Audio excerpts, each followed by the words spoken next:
Thank you for joining us today. We're here to talk about the most urgent part of the homicide investigation into the Saturday shooting death of Joana Peca. There are no new details in the homicide investigation, but we are here to talk about the search for the suspect.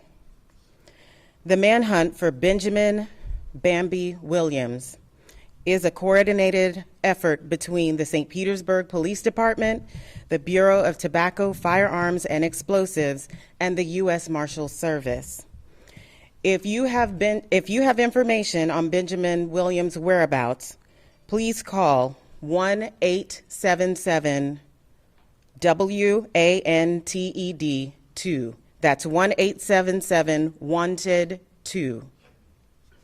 We need your help not only with tips, but with getting the word out.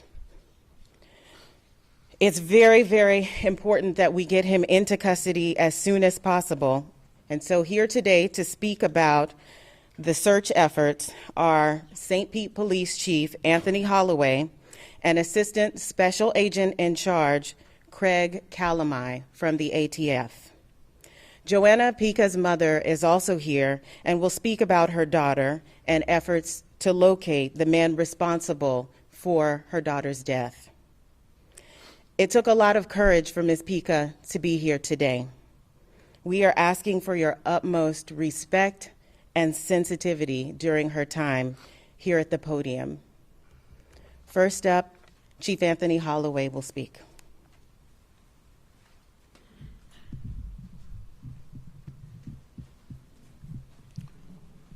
Good afternoon, everyone, and thank you for being here. I'd like to first put out a special thanks to the United States Marshal Office, the State Attorney's Office, Mr. Bruce Bartlett, and again with me today, Assistant Special Agent in Charge, ATF, Craig Calamai. Sorry. What I'm going to do is go over the incident that happened on Saturday, then I'll open up for any questions if you wish. So on Saturday, approximately around 5:30, in the 200 block of 60th Street South, we received a call of a person shot.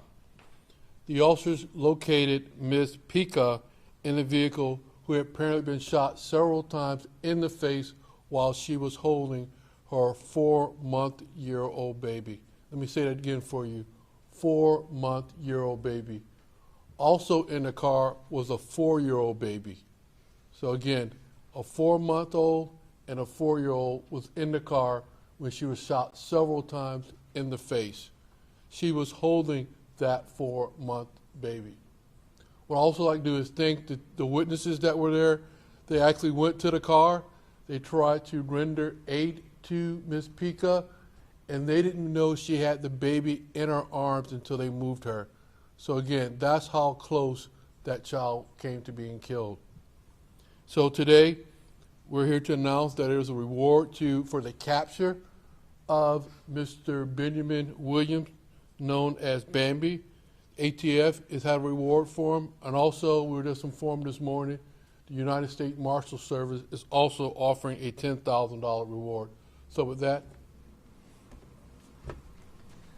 Good afternoon.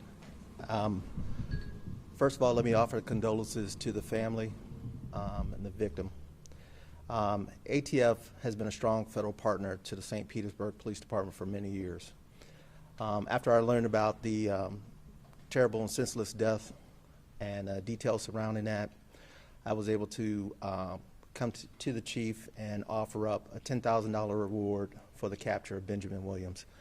In addition to that, working with the US Marshals Service, we are also dedicating a team of agents to go out along with the police department, St. Pete, and the Marshal Service to also try and apprehend this person. What I'd like to do to the community is just appeal to you to give us that information. You see the billboards and you've heard the numbers. We need to capture this person as quickly as we can, get him off of the streets.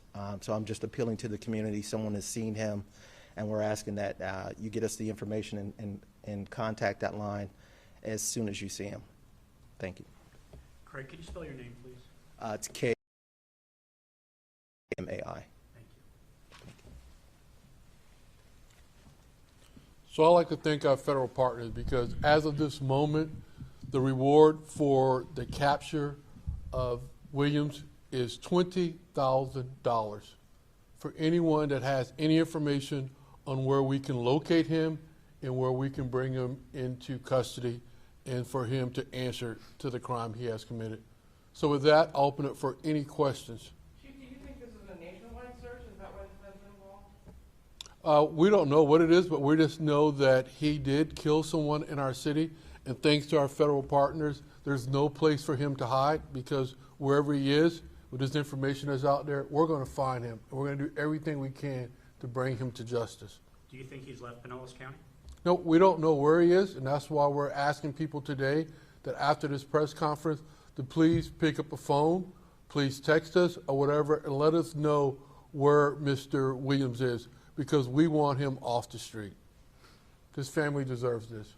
Chief, you can give us the background on this fugitive. Is he from this area, or does he have any priors? He is from this area. He has been known to be a suspect in several of our homicide cases here in St. Pete. I can get you more information if you want him on his criminal past, and I'll get with our public information officer to make sure you get that out. Do you know what the relationship was between Williams and Peca? Sure. So Benjamin Williams was dating Miss Peca. He is the father of the 4-month-old. Are the children okay? Well, I wouldn't say the children are okay. The 4-year-old witnessed his mother being killed, and the 4-month-old apparently wasn't hit by any rounds or anything. But that 4-year-old has got to live with that for the rest of their lives, watching his mom being executed. Chief, do you have any ballistics or anything that matches to a weapon that maybe matches to Mr. Williams? Well, our homicide team is doing a great job on that. This just happened on Saturday, so they will go back and look at all the cases to see if they can link anything to other cases, whether there's a shooting in our city or any other homicides in our city. Can you elaborate on suspect in other homicides? Do you mean he's been arrested for other homicides, or what can you tell us about him being related to other homicides? He's just been a person of interest in other homicides that have happened in our city.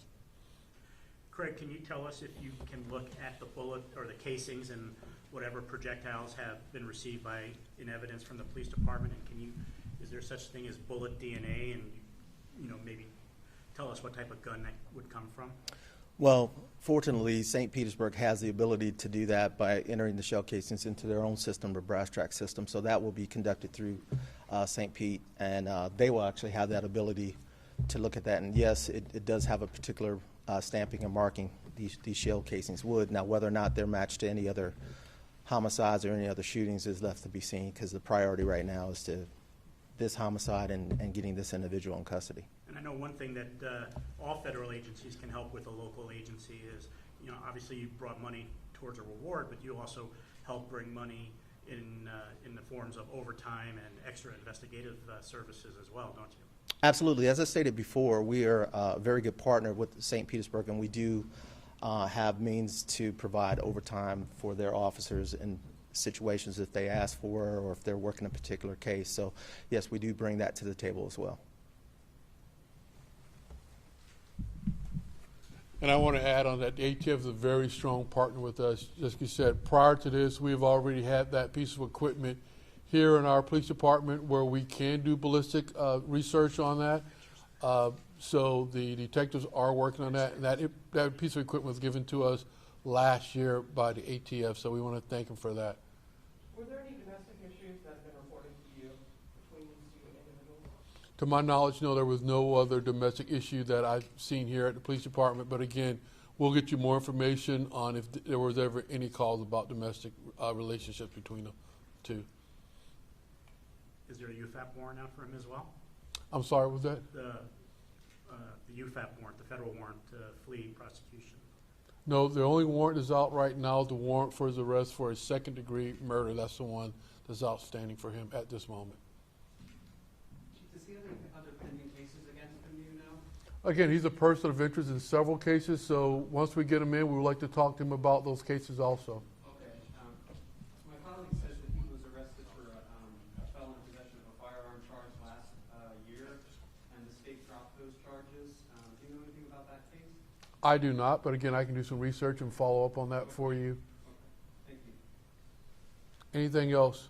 Okay, I'm going to bring Ms. Peca in at this moment so she can talk to you.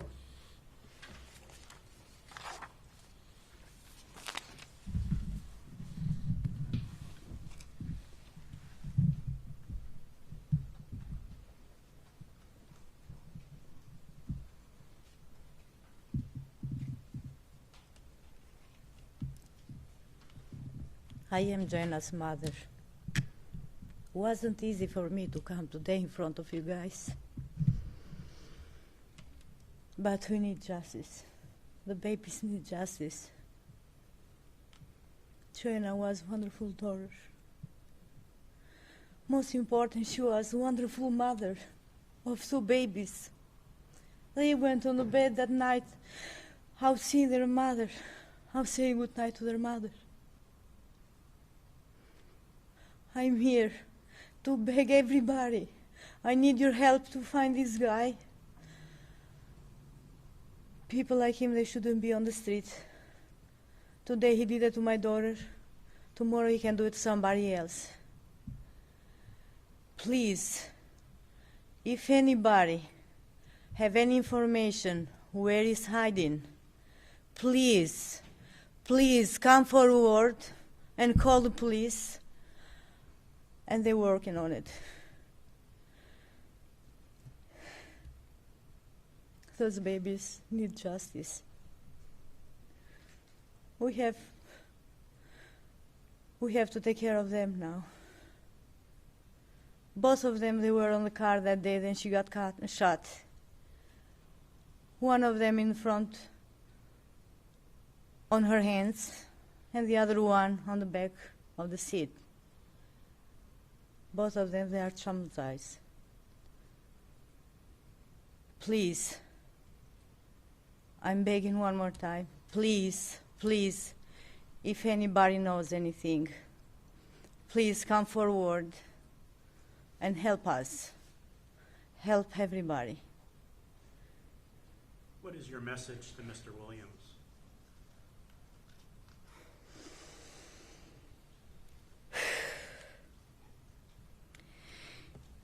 If the father of the baby killed the mother, he's not human. This is my thoughts for him. He's not human. My daughter shouldn't deserve that shot from him. She was only 27 years old. She has 2 babies to raise. She didn't deserve that. No one should deserve that. He deserved to be behind bars where he belongs. He shouldn't be on the street. That's the message we give him. He needs to be behind bars. And thank you for speaking with us today. What would you like people to know about your daughter, just about who she was as a person, and what would you like people to know about her? As a mother, Joana was a wonderful daughter, wonderful person. Because she was that wonderful person, she got shot in that place. Then he called her to go and meet when his sister was buried there. And she trusted him. That's why she went there that day. That was my daughter. She felt bad for him because he was on his sister's graves. And she went there to show his son and support for him. That was my daughter.